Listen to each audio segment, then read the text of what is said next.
Hi there, I'm Kate McClellan, and I've been a professional wedding planner for over 20 years now.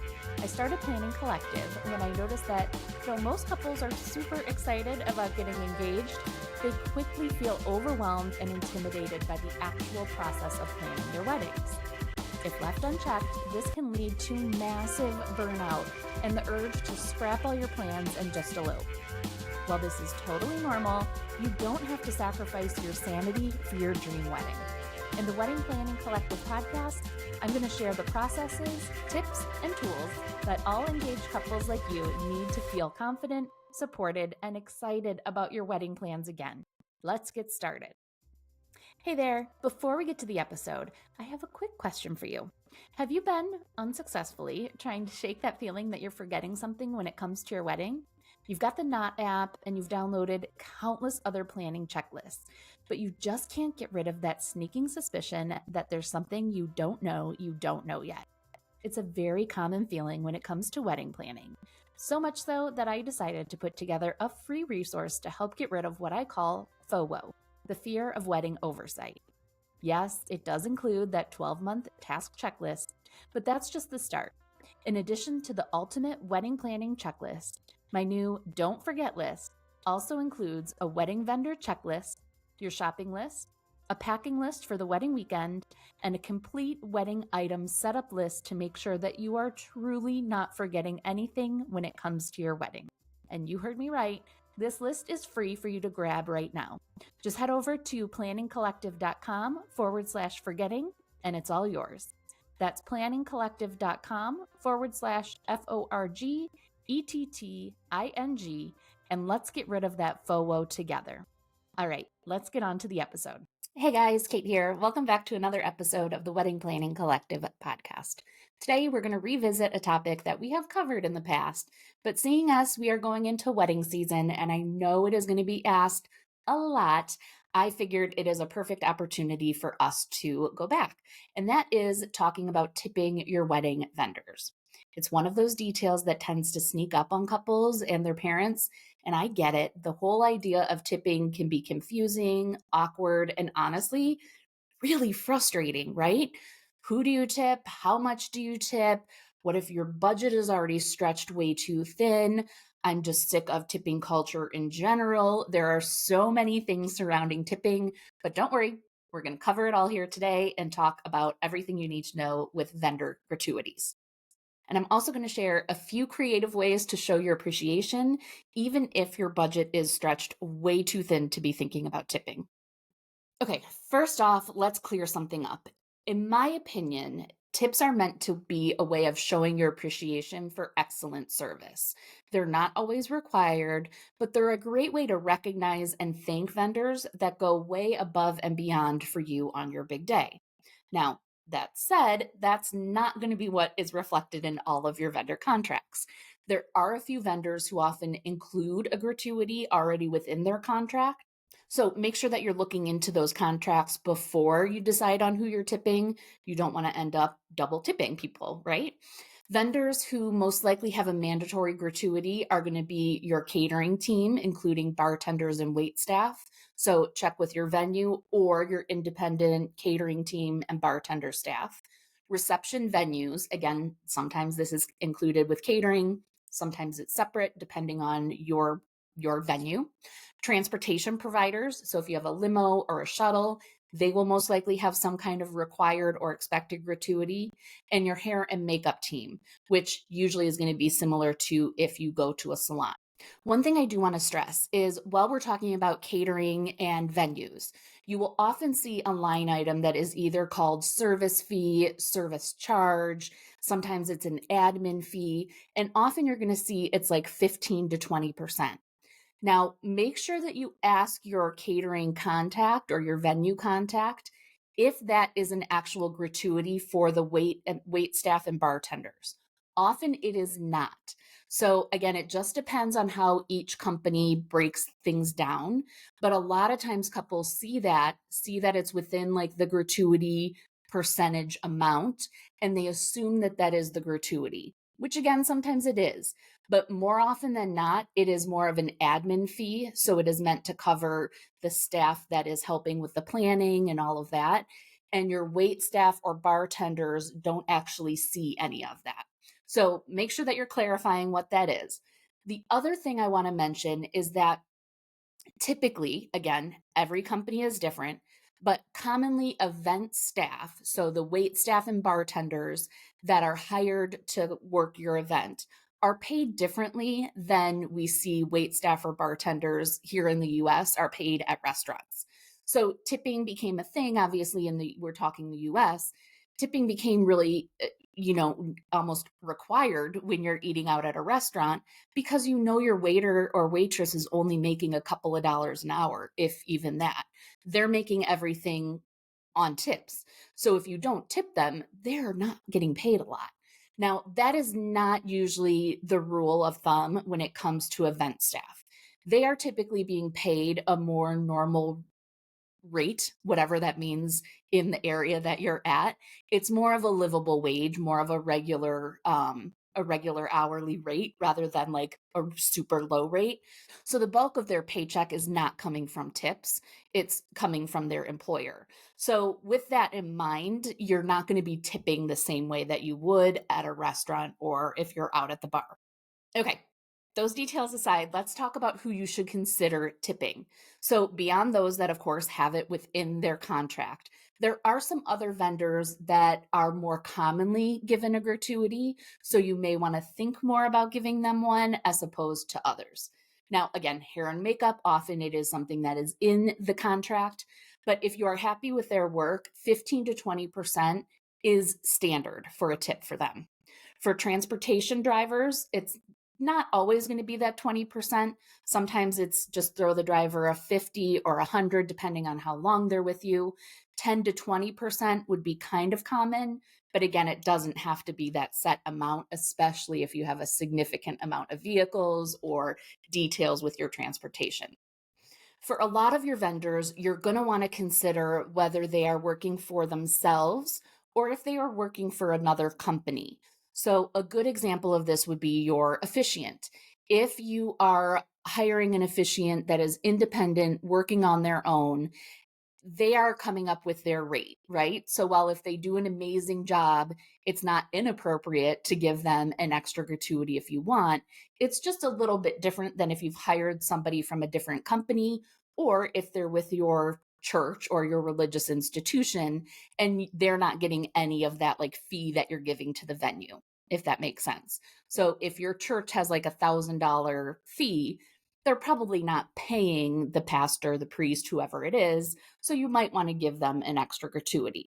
Now, same is going to go for most of your vendors. So if you have live musicians, similar concept. If they're working for another company, they're getting a small amount of what you have paid versus if they are independent entrepreneurs that own the company and they're getting that full amount.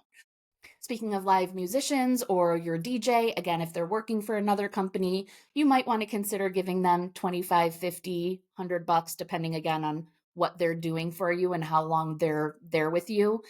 So it doesn't have to necessarily be based on the package percentage, but just to throw them an extra thank you for all their hard work. So let's talk about the vendors that you might want to consider giving a gratuity to, but aren't going to be expecting it. Now, for my vendor friends that are listening, I'm not trying to talk anybody out of a gratuity here, of course. I don't want you to feel like I'm trying to talk people out of giving you a gratuity. However, from the couple's perspective, I do recognize that you are putting a lot of money into this. And sometimes it can almost feel insulting to have to think about a gratuity on top of the thousands and thousands you may have already spent on a vendor. So these are the categories where I really say think about your relationship with them, think of what they've done. If you feel like they've gone way above and beyond for you throughout the planning process, these are the scenarios that having a little bit of either a gratuity, or we're going to talk about alternatives to a cash gratuity in just a little bit. Okay, so the vendors that again aren't expecting it but would appreciate it are going to be your photographer, videographer, your wedding planner or planners, your florist and your baker, and any rental companies that you have that are working with you throughout the planning process. Another side note, sorry, there's so many side notes here, but when it comes to rental companies, If you're in a traditional venue and you have somebody bringing in linens or chairs, that's a little bit different than if you have a full backyard wedding and you've got a rental team setting up a tent for 2 to 3 days straight in 100-degree heat. So think about also how involved they are. And as we'll talk about in a little bit, it doesn't necessarily have to be like a monetary gratuity. So if you know you're going to have people working so hard to set up your tent and it's crazy hot, can you order them lunch one day, or making sure that they have fresh ice water and beverages and, have a chance to take a break? Those can be things that, rather than giving them actual cash, might be more appreciated in the end of the day. Again, not trying to talk anybody out of getting a gratuity, but thinking outside of the box. If your budget is stretched thin, you really need to think of other ways to show appreciation. Think about those different things along the way. Talking about how much should you tip? We've already covered this a little bit, and of course, it's going to depend on a few different factors. Most importantly, your budget and how much that vendor has contributed to your big day. Unfortunately, the only rule when it comes to tipping is that same 15 to 20% rule that you'll see within your hospitality industry, so restaurants and all of that. I will say most vendors, especially those that you're paying multiple thousands of dollars to, are not expecting a 15 to 20% tip from you. So if you're paying your photographer $10,000, they are not expecting a $2,000 gratuity. If you feel like they've earned it, by all means, again, not trying to talk anybody out of this. But more commonly, you can take a look at breaking it down by person. So instead of saying a percentage of the total, maybe you do, again, depending on the involvement, $50 to $100 per person as a thank you. So again, it does not have to be connected to that overall bill unless it is specifically noted in your contract, like hair and makeup service or transportation. But it can be just, whatever you think is reflective of the work that they have done.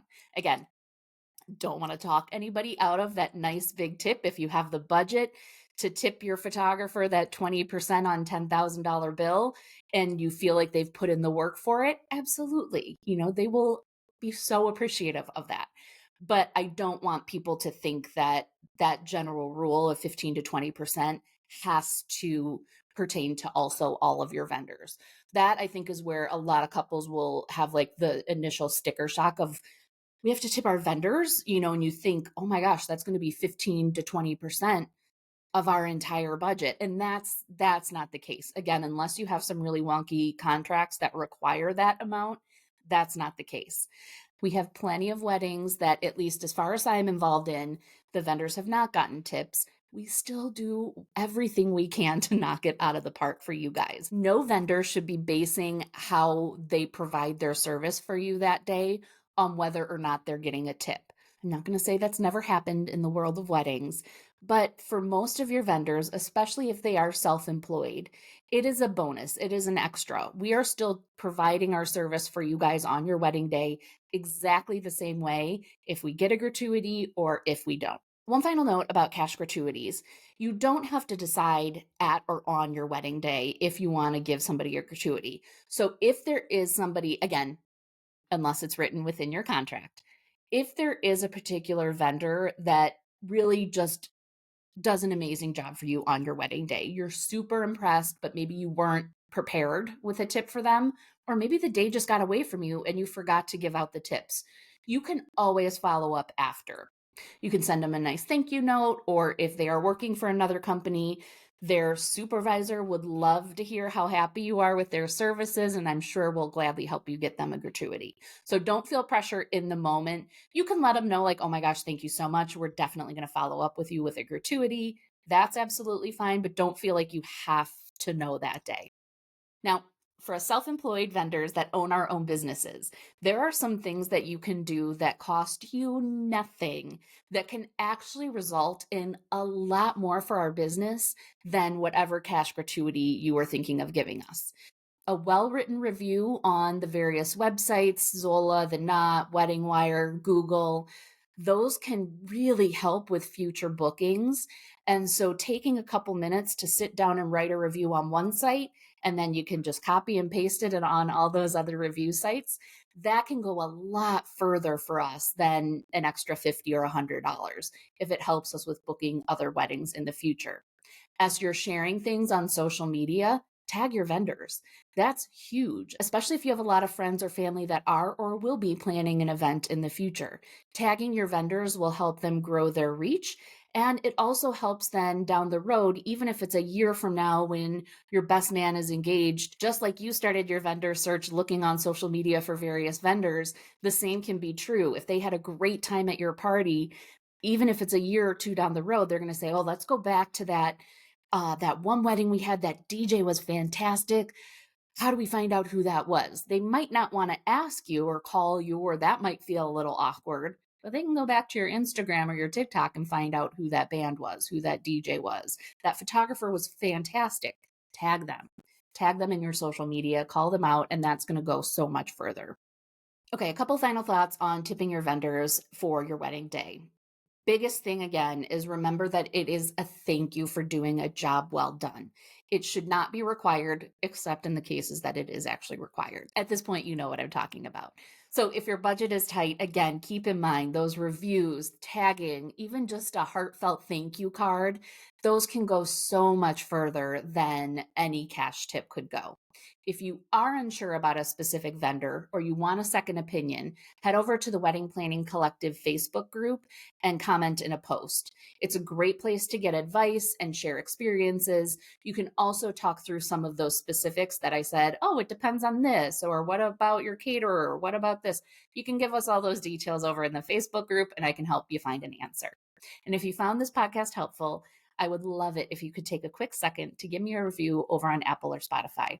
It helps other couples find the help that they need, and it means the world to me. Thank you so much, and I will see you in the next episode.